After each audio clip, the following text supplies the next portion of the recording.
Halo bro, ketemu lagi dengan gue Rizal Kalvari Marimbo. Kali ini gue ingin bicara-bicara, ngobrol-ngobrol dan ngopini dengan Profesor Renal Kasali di Rumah Perubahan. Nah, gue mau ngobrol dengan beliau ini tentang disruption dan generasi milenial.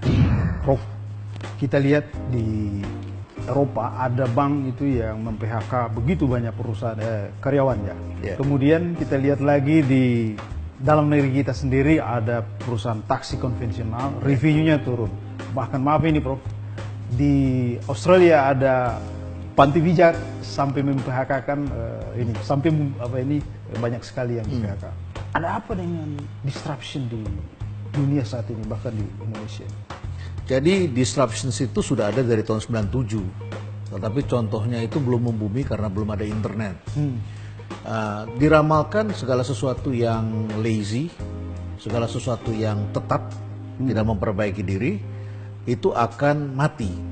Nah, kalau teknologi gelombang pertama itu kan mematikan otot. Ya. Kita tahu dulu di pelabuhan ada forklift, ada crane yang menggantikan otot manusia. Dulu kan kuli pelabuhan. Kemudian yang kedua kan matinya jarak. Nah, sekarang ini matinya jarak. Jadi kayak tadi pijat itu ya, orang malas datang lagi ke sana. Dia akan mencari yang terdekat bisa dikirim ke rumah. Ke depan akan berubah lagi, yaitu kecerdasan buatan.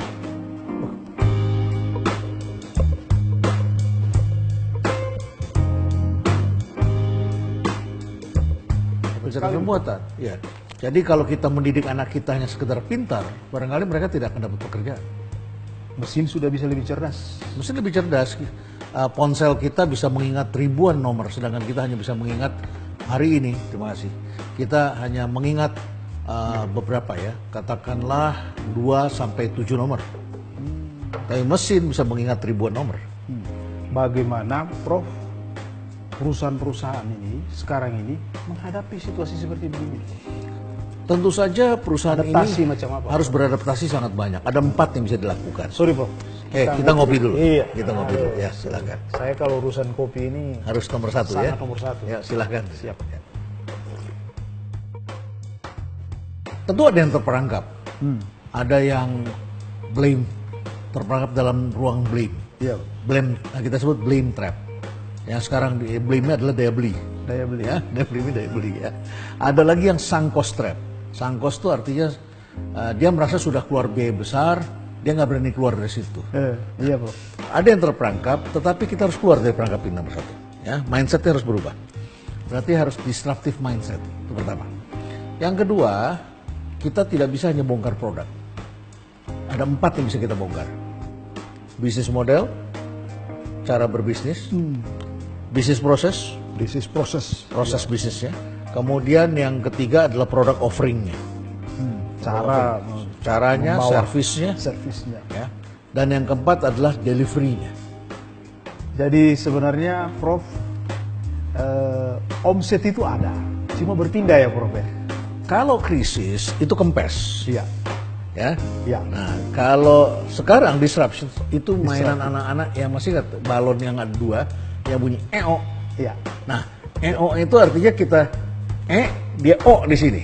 Oh, Kita pencet di sini, naik di sini. iya.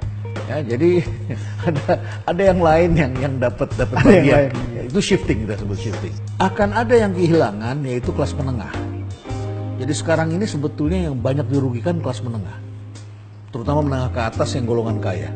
Ya, nah, sekarang ini masuk golongan ini pemerataan karena bisnisnya itu langsung ke rakyat kan. Iya.